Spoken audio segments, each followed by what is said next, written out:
ಪ್ರೇಮಿ ಜೊತೆಗೆ ನವ ವಿವಾಹಿತೆ ಪರಾರಿಯಾಗಿದ್ದಾಳೆ. ಪತಿ ಸೇರಿ ಇಬ್ಬರು ಈ ಕಾರಣಕ್ಕಾಗಿಯೇ ಆತ್ಮಹತ್ಯೆಯನ್ನು ಮಾಡಿಕೊಂಡಿದ್ದಾರೆ. ಒಂದು ಕಡೆಗೆ ಪತ್ನಿ ಓಡೋಗಿರೋದಕ್ಕೆ ಪತಿ ಸೂಸೈಡ್ ಮಾಡಿಕೊಂಡ್ರೆ, ಇನ್ನೊಂದು ಕಡೆಗೆ ಸೋದರ ಮಾವನು ಸಹ ಆತ್ಮಹತ್ಯೆ ಮಾಡಿಕೊಂಡಿದ್ದಾನೆ. ದಾವಣಗೆರೆ ತಾಲೂಕಿನ ಗುಮ್ಮನೂರು ಗ್ರಾಮದಲ್ಲಿ ನಡೆದಿರುವಂತಹ ಹೃದಯ ವೃದ್ರಾವಕ ಘಟನೆ ಇದು. ಪತ್ನಿ ಓಡಿ ಹೋಗಿರುವಂತಹ ಕಾರಣಕ್ಕಾಗಿ ಆ ದುಃಖವನ್ನು ತಡಿಲಾರದೆ ಪತಿ ಆತ್ಮಹತ್ಯೆಯನ್ನು ಮಾಡಿಕೊಂಡ್ರೆ, ಹರೀಶ್ ಮದುವೆ ಮಾಡಿಸಿರುವಂತಹ ನವ ವಿವಾಹಿತೆ ಓಡೋಗಿರುವಂತಹ ಕಾರಣಕ್ಕಾಗಿ ಸೋದರ ಮಾವನು ಸಹ ಆತ್ಮಹತ್ಯೆಯನ್ನು ಮಾಡ್ಕೊಳ್ತಾನೆ. ಕಾರಣ ಏನು ಅಂದರೆ, ಆ ಮದುವೆ ಮಾಡಿಸಿರುವಂಥದ್ದು ನಾನು, ಆ ಹರೀಶ್ಗೆ ಅನ್ಯಾಯ ನಾನೇ ಮಾಡಿಬಿಟ್ಟೆ, ನನ್ನಿಂದನೇ ಅನ್ಯಾಯ ಆಯಿತು ಅನ್ನುವಂತಹ ಕಾರಣಕ್ಕಾಗಿ ಈಗ ಸೋದರ ಮಾವ ರುದ್ರೇಶ್ ಕೂಡ ಸೂಸೈಡ್ ಮಾಡ್ಕೊಂಡ್ಬಿಟ್ಟಿದ್ದಾರೆ. ಕೇವಲ ಆ ಯುವತಿ ತೆಗೆದುಕೊಂಡಿರುವಂತಹ ದುಡುಕಿನ ನಿರ್ಧಾರಕ್ಕೆ ಅವಳು ಪ್ರೇಮ ಇದ್ದರೆ ಮುಂಚೆನೇ ಹೇಳಬೇಕಾಗಿತ್ತು. ಅದನ್ನು ಬಿಟ್ಟು ಏಕಾಏಕಿ ಏನಂದರೆ, ಮದುವೆ ಆಗಿದ ನಂತರ ಕೇವಲ ನೀವು 2-3 ತಿಂಗಳಿಗೆ ಓಡೋಗಿದ್ದೀವಿ ಅಂತ ಅಂದ ಸಂದರ್ಭದಲ್ಲಿ ಮದುವೆ ಮಾಡಿಸಿದವರಿಗೂ ಕಷ್ಟ, ಮದುವೆ ಆದವರಿಗೂ ಕಷ್ಟ. ಅಂತಹ ಪರಿಸ್ಥಿತಿ ಈಗ ನಿರ್ಧಾರ ಆಗಿತ್ತು. ಆ ಕಾರಣಕ್ಕಾಗಿ ಒಂದು ಕಡೆಗೆ ಸಮಾಜದಲ್ಲಿ ತಲೆ ಎತ್ತಿ ಓಡಾಡೋದಕ್ಕೆ ಆಗೋದಿಲ್ಲ ಅನ್ನುವಂತಹ ಕಾರಣಕ್ಕಾಗಿ ಅದ್ಭುತವಾದಂತಹ ಮದುವೆ ಮಾಡ್ಕೊಂಡಿರ್ತಾರೆ. ಸುಮ್ಮನೆ ಏನಂತಂದರೆ ಕಾಟಾಚಾರಕ್ಕಲ್ಲ, ಮನೆಯವರು ಒಪ್ಪಿಸ್ತಾರೆ, ಮನೆಯವರು ಮಾಡಿರುವಂತಹ ಮದುವೆ ಅದು. ಅದಾದಮೇಲೆ ಇಬ್ಬರೂ ಸಹ ಒಳ್ಳೊಳ್ಳೆ ಫೋಟೋಶೂಟ್ನ ಮಾಡಿಸ್ಕೋತಾರೆ. ಆ ಫೋಟೋಗಳು ನೋಡಿ, ಫೋಟೋಶೂಟ್ ಮಾಡಿಸೋ ಸಂದರ್ಭದಲ್ಲಿ ಎಷ್ಟು ಪ್ರೀತಿ ಇದೆ ಅನ್ನಿಸ್ಬೇಕು ಅದು ನೋಡೋರ ಕಣ್ಣಿಗೆ.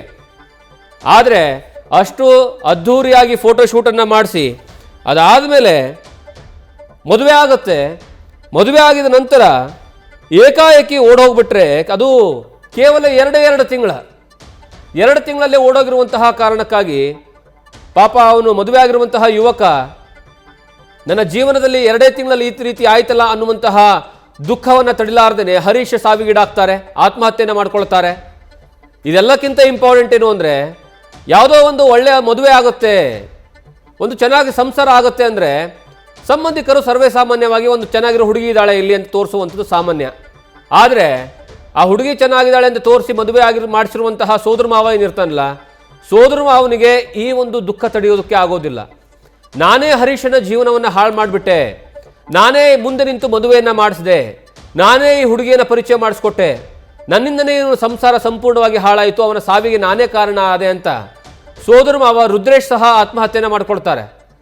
ಇಂತಹ ಹುಡುಗಿಯರಿದ್ದರೆ ಸಂಬಂಧಿಕರಿಗೂ ಏನಂದರೆ ದೊಡ್ಡ ಮಟ್ಟದಲ್ಲಿ ತೊಂದರೆ, ಮದುವೆ ಮಾಡ್ಕೊಂಡವರಿಗೂ ತೊಂದರೆ, ಜೊತೆಗೆ ಕುಟುಂಬಸ್ಥರಿಗೂ ತೊಂದರೆ. ಮನೆಯಿಂದ ಹೋದ್ಲು ಪೂಜೆಗೆ ದೇವಸ್ಥಾನಕ್ಕೆ ಅಂತಂದು, ನಮ್ಮ ಮನೆಯವರು ಹೊಟ್ಟೆ ಹರಿಸ್ತತಿ ಅಂದ್ಲು, ಊಟ ಮಾಡೋಕ್ಕಮ್ಮ ಹೊಟ್ಟೆ ಹರಿಸ್ತತಿ ಅಂದ್ಲು, ದೇವ್ರ ಪೂಜೆ ಮಾಡ್ಕೊಂಡು ಗುಡಿಗೆ ಹೋಗಿ ಬಂದು ಊಟ ಮಾಡಮ್ಮ ಅಂತ ನಮ್ಮ ಮನೆಯವ್ರು ಹೇಳಿದರು. ಹಂಗಂದಟ್ಟಿಗೆ ಹಾಕಿ ಮನೆ ಇದ್ದ ಓದಟ್ಟಿಗೆನೆಯ ಅವನು ಯಾವನೂ ಇಲ್ಲಿ ಕಾರ್ ಕರೆ ಕಳಿಸ್ಕೊಂಡು ದೇವಸ್ಥಾನಕ್ಕೆ ಹೋದಂಗೆ ಮಾಡಿ, ದೇವಸ್ಥಾನದಾಗಿದ್ದಾನ ಕಾರಿನಲ್ಲಿ ದಾವಣಗೆರೆಗೆ ಎಲ್ಲಿಗೆ ಹೋದ್ಲೋ ಗೊತ್ತಿಲ್ಲ, ಅಲ್ಲಿದ್ದ ನೋಡಿ ನಾವು ಅದನ್ನು ಕಾರ ನೋಡಿ ಕಂಡಿಡಿದು ಬಂದು ಇಲ್ಲಿ ಶನಿವಾರ ದಿವಸ ನಾವು ಇಲ್ಲಿ ಬಂದು ಇದು ಕೇಳ್ಕೊಂಡಾಗ ಅವರು ಭಾನುವಾರ ಆಕೆ ಹಿಡಿದು ಕರೆ ಕಳಿಸಿ, ಆಮೇಲೆ ನಮ್ಮ ಮಗನವ್ರನ್ನ ಕರೆ ಕಳಿಸಿ ಇಲ್ಲಿ ಇದು ಮಾಡಿ, ಆಮೇಲೆ ಪೊಲೀಸ್ನವ್ರು ಕರೆ ಕಳಿಸಿದ್ರು. ನಾವು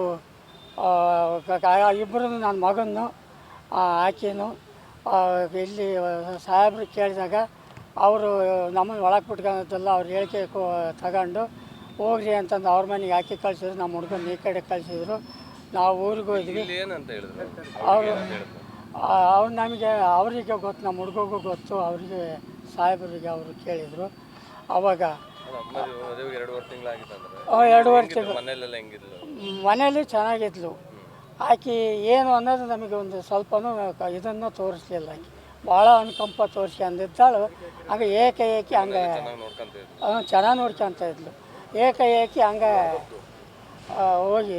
ಹೋಗಿ ಮತ್ತೆ ಇಲ್ಲಿ ಬಂದು ಸಾಹೇಬ್ರು ಕೇಳಿದಾಗ ಅವರು ನನ್ನ ಮಗ ನನ್ನ ಗಂಡ ಬಂದು ಅವ್ರು ಬಂದು ನನಗೆ ಕಾಟ ಕೊಡೋರು, ಕುಡಿದು ಹಂಗೆ ಮಾಡೋರು ಹಿಂಗೆ ಮಾಡೋರು ಅಂತ. ನನ್ನ ಮಗ ಕುಡಿಯೋನಲ್ಲ ಏನಲ್ಲ, ಭಾಳ ಒಳ್ಳೆ ಹುಡುಗ.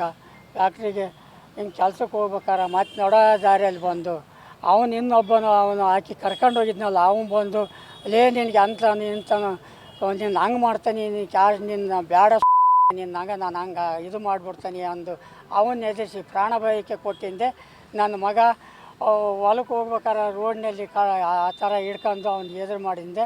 ನನ್ನ ಮಗ ಪ್ರಾಣ ಭಯಕ್ಕೆ ಎದುರಿಸಿ ಕುಮಾರನ ಎದುರಿಸಿಂದೆ ಅವನು ಪ್ರಾಣ ಭಯದಿಂದ ಅವನು ಏನೇನೋ ಬರೆದಿಟ್ಟು ಅವನು ನೇಣಿಗೆ ಶರಣಾಗಿದ್ದಾನೆ.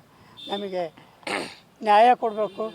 ಮುಂದೆ ಮಾನದಂಬೆ ಕೇಸ್ ಹಾಕಿ ಅವನ್ನ ಪೂರ ಸಾಯೋವರೆಗೆ ಅವ್ರನ್ನ ಜೀವವಾದಿ ಶಿಕ್ಷೆ ಕೊಟ್ಟು ನಾನು ನನ್ನ ಹೆಂಡತಿ ಇಬ್ಬರು ಇರೋದು ನಮಗೆ ನ್ಯಾಯ ಕೊಡಬೇಕು.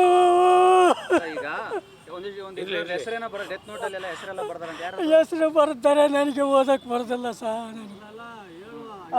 ಅವ್ರು ಯಾರ ಕುಮಾರ, ಆಮೇಲೆ ಗಣೇಶಿ, ಆಮೇಲೆ ಅಂಜಿನಮ್ಮ, ಆಮೇಲೆ ಸರಸ್ವತಿ. ಆಕೆ